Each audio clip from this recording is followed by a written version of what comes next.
Yeah. Are you just laughing at Beanf? No, Nina posted in the stage chat. It's a Reuben, my boyfriend. Oh. Wow, I'm mad. Hey, 30 seconds left on the Choose Your Own Adventure poll. Slap some sauerkraut on me. Oh, Call me $999 to $760. Nice. Ooh. We're almost there. Someone in it scrolled off the bottom, so I can't see it. Someone in chat said, "Beanf, I am the meats." Don't like it. Nope. I hate what I said. Life after love. Look, if you got horsey sauce, that's all I need. I was waiting for the horsey sauce to come in. I thought it was donkey sauce. You want to take that one again? No. Horsey sauce was their horseradish sauce. Yeah. That was 2018, and that was a trip. That was a weird sauce night. is Guy Fieri. Right. Oh, that's what I thought. That's what I thought we were talking about. Wait, Arby's had something called horsey sauce. Yeah. Way back to the olden times. Guy Fieri sauce. didn't try to sue them for it or something. Someone say Guy Fieri. Sauce Master 5000 says, "Did someone say sauce?" I feel like I'd be the opposite Chad of nihilist Arby's, of like optimist Arbens. Has Kathleen ever told the story of going to Guy Fieri's restaurant? No, I don't. Not on heard Night Watch. No. Yeah.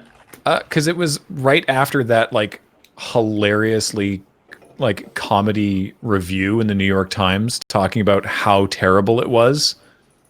And so they were like, well, obviously we need to go. This is when she worked, she was in journalism, and they were in New York for a thing. And they were like, well, we have to go to this terrible restaurant. And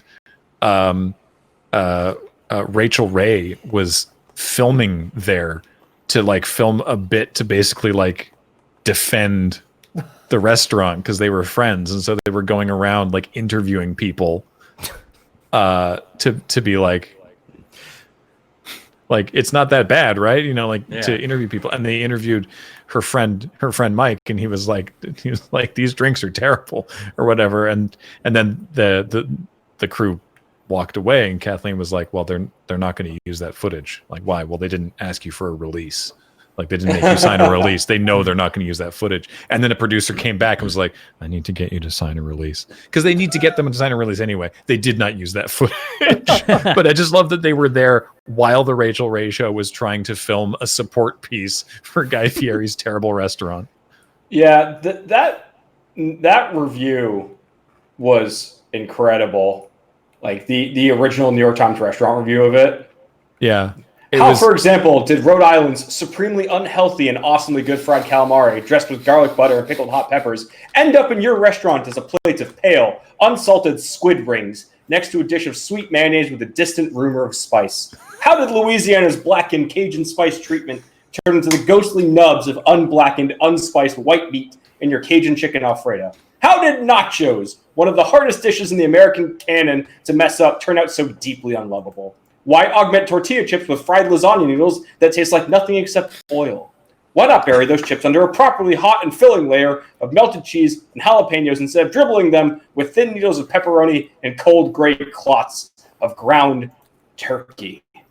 Do you think this is what caused him to snap and start making trash shows?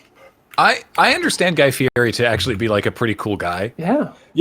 And his his visual aesthetic, the flaming bowling shirts and whatever, was not how he dressed. No. That's what they persona. sort of threw on him for the pilot episode of Diners, Drive-Ins, and Dives. Oh no. And then the costume designer was like, oh, I see okay, I got you. Here's what to wear, and got a rack of it. So he's like, all right, fine. Yeah, as much as I had fun reading that review, Guy Fieri actually does an incredible amount of good in the food industry and just using it. Tons of restaurants have literally been saved by Diners, Drive-Ins, and Dives just showing up there.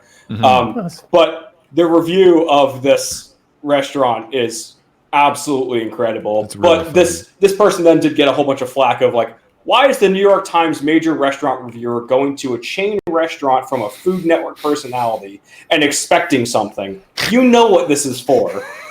You're doing this because you can. The only Yeah, appropriate use of press releases from chain restaurants is a munch